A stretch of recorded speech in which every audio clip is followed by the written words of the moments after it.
On that important day, I stood in front of my father's grave. My father had been the CEO of a major company, and after his death, my brother-in-law Kyle took over. He inherited the company and a huge fortune. In contrast, all I got was an old mini truck. Kyle, flaunting his good fortune, mockingly said, "With this, I've got the company and the entire estate in my grasp. That mini truck suits you."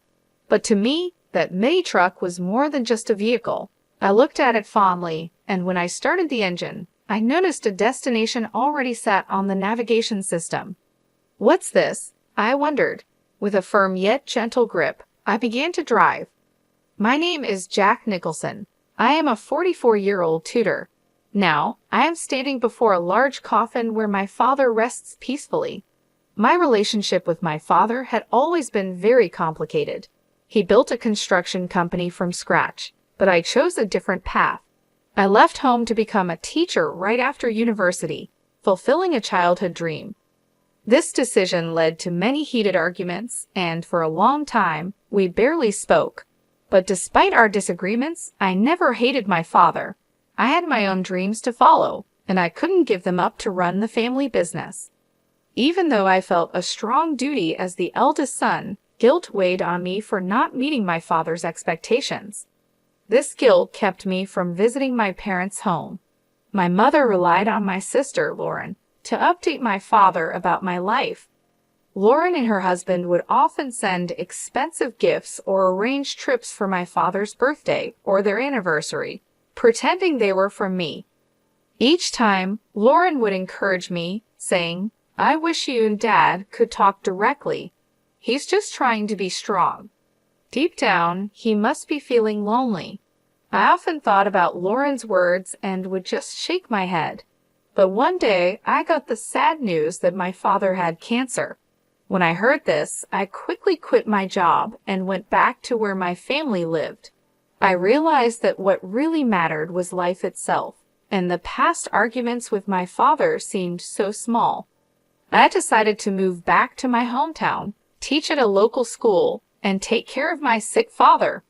At first, my father was shocked to see me return, but he eventually accepted it quietly. I didn't say much either.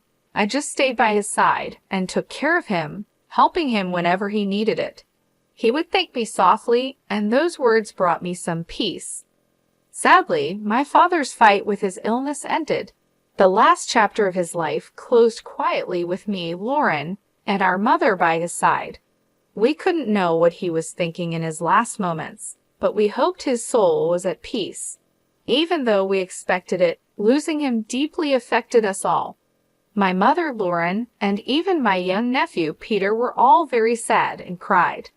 The only one who didn't show any emotion was my brother-in-law, Kyle. During the funeral preparations, he coldly asked, "Did he finally die, huh?"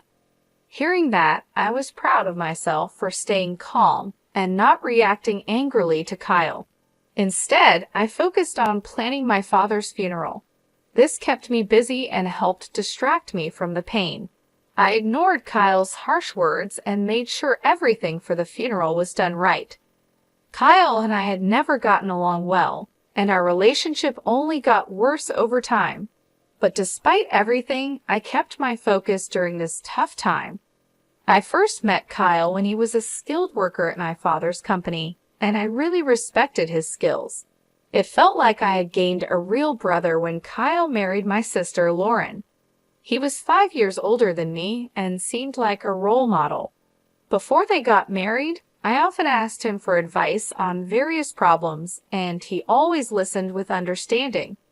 One of our big discussions was about whether I should join the family business.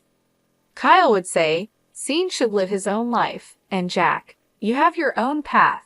No one knows which choices in life are the best, so the most important thing is to make choices you won't regret later." Encouraged by his words, I switched from business school, where I was studying management, to the Faculty of Education, where I really wanted to study. As time went on, Kyle and Lauren got married and started their life together. 22 years have passed since then, and the distance between my father and me grew wider. I moved on with my life, missing the chance to close that gap. But when I heard about my father's illness, I dropped everything and rushed home. Kyle, who once greeted me warmly, had changed. He now seemed uncomfortable around me. When we were alone, Kyle would say coldly, "You came back in a hurry when you heard Sean was sick, didn't you? But no matter what, you won't inherit anything." His words caught me off guard, and I struggled to respond. "What do you mean? Don't act like you don't know. It might be a coincidence, but even if you now want to run the company, it's already decided that I will be the next leader?" His harsh words shocked me, and I replied louder than I intended. "No, that's not it. I didn't come back for the company. I realized I hadn't been a good son and wanted to apologize to Dad, even if it's late." Kyle dismissed me. "I don't need your fancy talk. It sounds like something from a TV drama. Lauren likes that kind of stuff. But were all those gifts you sent just a way to look good in front of Sean?" "That's absolutely not true." I tried to explain, but Kyle had already made up his mind and wasn't interested in believing me. His words also seemed like a slight against Lauren, and for the first time, I felt a deep divide between us. Ever since that incident, I started to feel really upset with Kyle. He began to mock me openly. "No matter how much you try to win Sean over, that time has passed. Don't make me laugh. Go back to where you belong and take care of your troubled students," he would say. At first, I thought deeply about how I appeared to others and how they saw me. But Kyle's words showed he was more concerned about himself than our father. His behavior often seemed disrespectful to both his father-in-law and his wife, Lauren. I started to believe that Kyle had married Lauren mainly to get closer to my father's company and wealth. He rarely visited my father when he was sick and didn't help take care of him. Now, all I could do was work as hard as possible to protect the company my father, Sean, had built. Kyle always sounded polished, but he really just wanted to avoid problems. On weekends, he would go play golf, claiming it was for business. He hardly ever took care of his own son. He said he wanted his son to learn many skills to eventually take over the business, but he left all the driving and housework to Lauren. When Lauren showed a bit of unhappiness about this, Kyle would passionately take her hand and say, "I'm giving my all for Sean's sake. Now is the time to produce results by any means necessary. Let's overcome this trial together."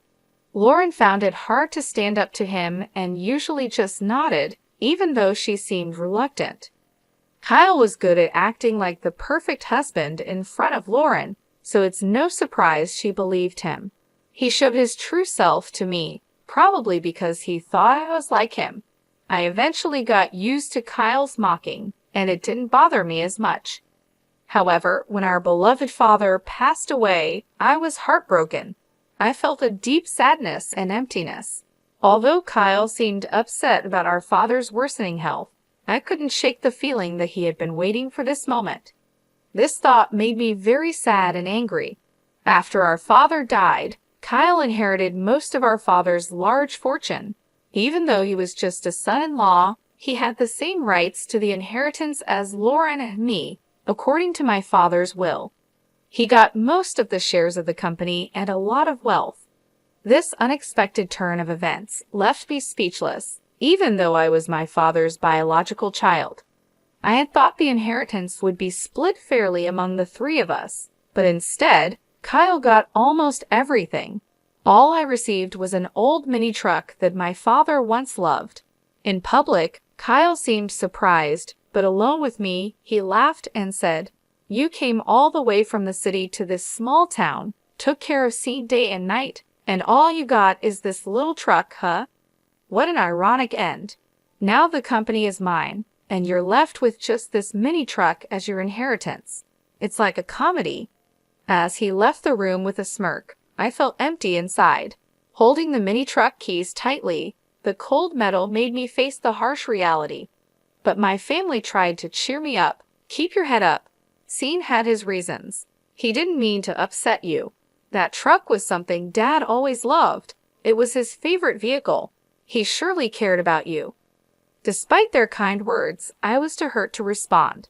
I knew that what you inherit doesn't measure a father's love, but the fact that Kyle, who seemed to be waiting for my father to die, got almost everything, was deeply insulting. It wasn't about the money, it was the pain of seeing my father's hard work go to such a man. I felt powerless to change the situation. Clutching the truck key, I decided to take care of the mini truck, the only thing my father left me. It seemed to hold a deeper meaning.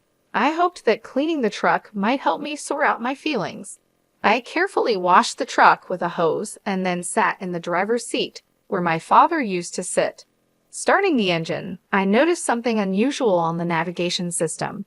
It was displaying a single thick blue route instead of just showing my location. That's odd. Why is there a destination set on the navigation system? I wondered. This usually only happens when a specific route is being followed. When I checked the destination on the screen, it showed only coordinates, not a specific place. It would take about an hour's drive. Wanting to go for a drive in the mini truck, I didn't think too much about it, put the truck in first gear, and left the house. An hour later, during a pleasant drive, I arrived at what seemed like a home. It was a surprise. In front of me was a small, modest house, quite different from the larger homes in my hometown. It felt warm and inviting. The area was quiet, and I couldn't see or hear anyone else around. I got out of the truck and stood in front of the house, feeling a bit confused. There were no signs to indicate what this place was, but it seemed the navigation system had brought me here for a reason. With some hesitation, I rang the doorbell. As the door slowly opened, the person I saw was the last one I expected, my mom. "I've been waiting, Jack." "Come in, dear," she said. "Why are you here, Mom? And how come this place was set in Dad's navigation system?" I asked. "I will explain everything, but first, come inside and relax," she replied. Following her inside, I found the interior simple yet cozy, with just the essentials. My mom made some tea and started to explain in a calm voice. "Actually, this was your father's secret hideout." A hideout? I was surprised.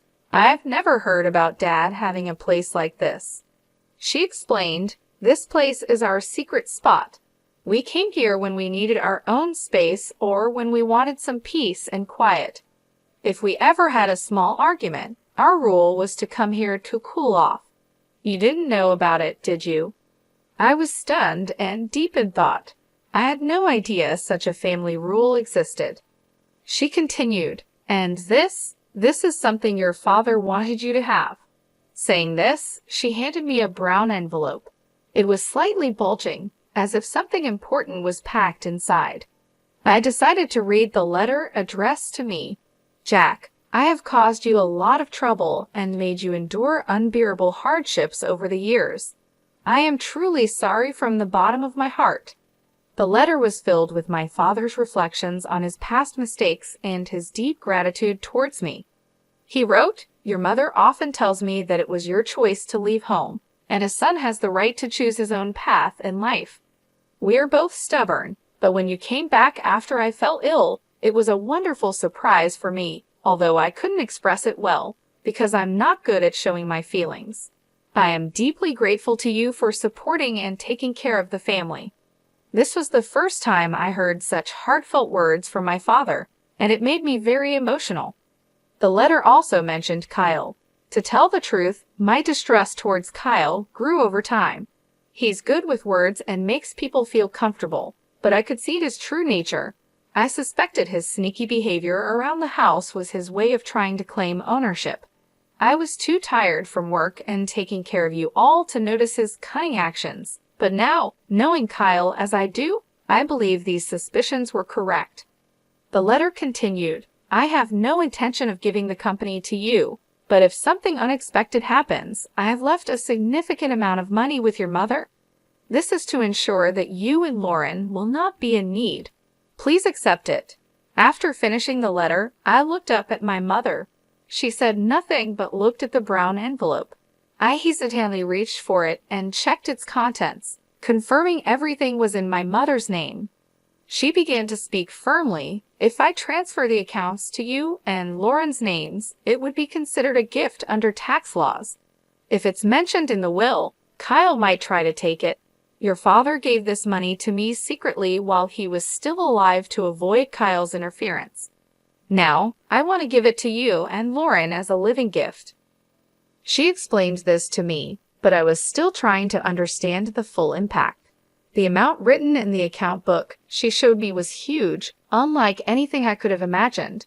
I had never seen so much money before. It meant a lot to me that my dad had left this for me, not because of the amount, but because it showed he really cared about me, not just Kyle, who was seen as his successor.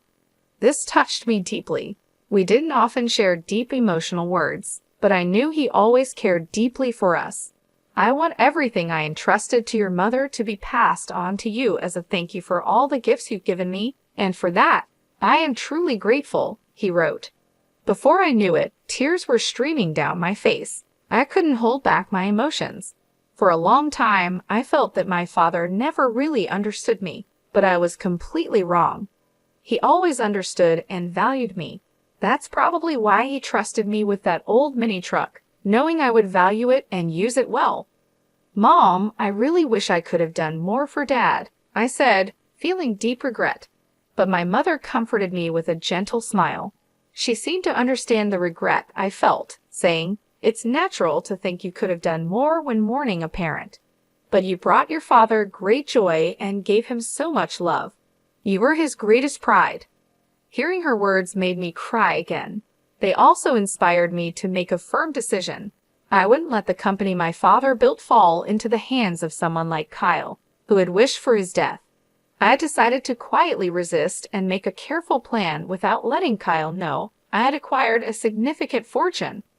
The first step was to contact the corporate executives my father had trusted to build a foundation for their support. They agreed to help, supporting my desire to carry on my father's legacy. Their reactions made it clear that my father had never spoken poorly of me. Meanwhile, my mother and sister acted soothingly during the will reading, keeping Kyle's attention off me. They continued to act the same way in front of Kyle, which made him think he had succeeded and look down on me with arrogance. Hey, do you, abandoned by your father and left a poor man, still intend to stay in this house?" he taunted. "I'm the new president now. Admit your defeat and go back home." Kyle would say these words dismissively, waving his hand as if he was shooing away a small fly. Since becoming CEO, Kyle's arrogant attitude created a tense atmosphere in the company. Despite his high position, he ignored his duties and became rude to his staff. This caused a lot of problems and many skilled employees left unhappy with his leadership. Kyle didn't question his approach and remained overly confident. "Those who can't grasp my superior vision might as well quit immediately," he would say in public, making decisions without listening to anyone else. As problems in the company increased, Kyle enjoyed spending money and living lavishly, while his passion for the business seemed to disappear. When I first met him, he seemed like a great person. He was skilled and even my dad liked him. How had he changed so much? She cried every night, hiding her tears from the children. I couldn't just watch the company fall apart. I was quietly planning my next move. The day came when I acted. I left home early and waited at the office for Kyle. When he walked into the president's office, he was shocked to see me sitting there. "What the hell are you doing? Why are you sitting there? Get this person out of here," he demanded. "The one who should be leaving is you," I replied calmly. "What are you talking about? Have you lost your mind?" Kyle looked at me as if I was an annoying insect. Using the assets our father left us, I had bought the majority of the company's shares. An extraordinary general meeting of shareholders was held, and you were officially removed as president. "Kyle, I'm sorry to say, but you are no longer the president of this company." "Wait just a minute," he stammered, confused and repeating words that made no sense. "Don't you understand? I now control 2/3 of this company's shares. You thought the inheritance was just an old mini truck, but that truck turned into money in an unexpected way. Kyle tried to dig into details about the hideaway, but I avoided his questions and changed the subject, which only made him more upset. The game is over. Leave this place immediately, I told him calmly and handed him several documents. As Kyle looked through them, his face went white. What is this? He asked. These are the minutes from the extraordinary general meeting of shareholders, and this other document is your dismissal notice, I explained. Kyle became very angry, crumpled the papers in his hands, and shouted, You think this will hold up? I'll take legal action. Go ahead with legal action. We have good reasons for our actions, I responded calmly. What reasons? You've just been after the old man's wealth and this company from the start. It's nothing but jealousy, Kyle accused. Let me ask you directly, Kyle. Have you been using company assets for personal use and signing leasing contracts for your own benefit? I asked. What if I have? What's it to you? Kyle replied, his face turning pale with shock. How did you know about that? He stammered as I listed his misconduct, like taking home computers and other appliances meant for company use. There's more. Computers and TVs that should be at the office are at your house, being used for personal things. Isn't that enough reason to act? I pressed on. Struggling to respond, Kyle frantically tried to defend himself. Why? How do you know about that? He asked, his lips trembling. I kept my gaze fixed on him and continued, You should have been more aware of your responsibilities. Did you become complacent when you thought you controlled everything? I had been gathering information about Kyle's actions from the company's executives. After our father passed away, Kyle became more arrogant. He used to at least pretend to respect others, but as president, he began to shift his work onto others and even fell asleep in his office. This attitude caused many loyal employees who respected my father to leave, frustrated by his behavior. Kyle, upset by the situation, doubted my ability to manage, emphasizing that it was impossible for me to fulfill the role of a manager.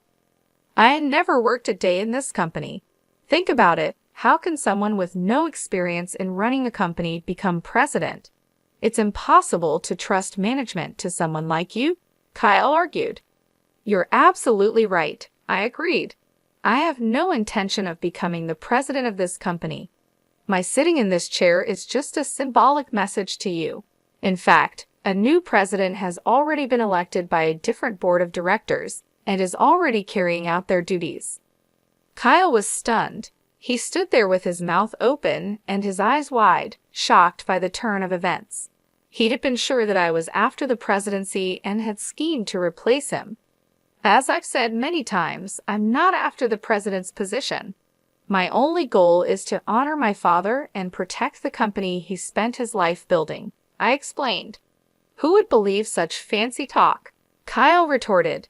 He thought I only cared about the wealth and status that came from our father, not his true worth. After my reply, Kyle trembled with anger for a moment, but then composed himself. Do you think this is over and you can just enjoy it? He scoffed and then stormed out of the president's office. That night, something unexpected happened. Lauren threw divorce papers at Kyle, ending their marriage. This was a result of his misconduct at the company and his eventual firing. The new president was chosen from among the directors who respected my father and were determined to protect what he built. I felt the company should be led by someone who would continue my father's legacy, a sentiment my mother and sister supported. As I coordinated Kyle's dismissal with the lawyers, Lauren was preparing for the divorce. On the day she mentioned divorce, her hurt voice filled the house with a heavy atmosphere. Why do you turn away from me now? Is it because I've lost the title of president and you've lost interest in me? Kyle asked. Maintaining her calm but firm, Lauren replied, There's no point in talking about betrayal. You were the one who betrayed our relationship from the start. Your love was not for me, but for the title of the president's daughter. You neglected our home, didn't help raise our children, showed no respect to our sick father, and in the end, you tried to take everything from our father for yourself. Now it's time for you to face the consequences. Kyle had no response to Lauren's words. She had endured a lot, worrying about her children's futures and the fate of the company. But thankfully, the inheritance from our father gave her a solid financial base to raise her children after the divorce. We planned to live a peaceful life away from conflict with our mother and sister. Our only concern was the possibility of retaliation from Kyle, but he was now out of funds. He had lost a lot of money to an investment scam and was even in debt. This scam involved a man pretending to be from a brokerage firm who was actually a fraudster. Kyle, swayed by convincing words, lost a significant amount. This situation shows how people can exploit those who suddenly have a lot of money. Now, Kyle was suffering the financial consequences of his actions. Meanwhile, I spent fulfilling days taking care of my mother.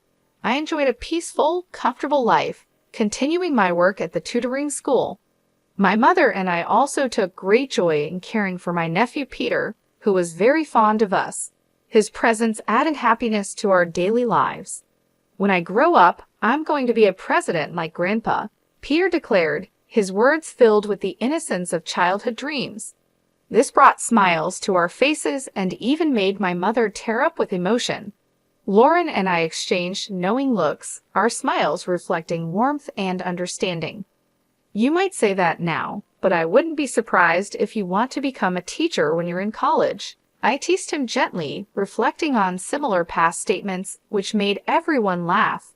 But I'm not very good at studying, so maybe I won't make a good teacher, he said seriously, furrowing his brow.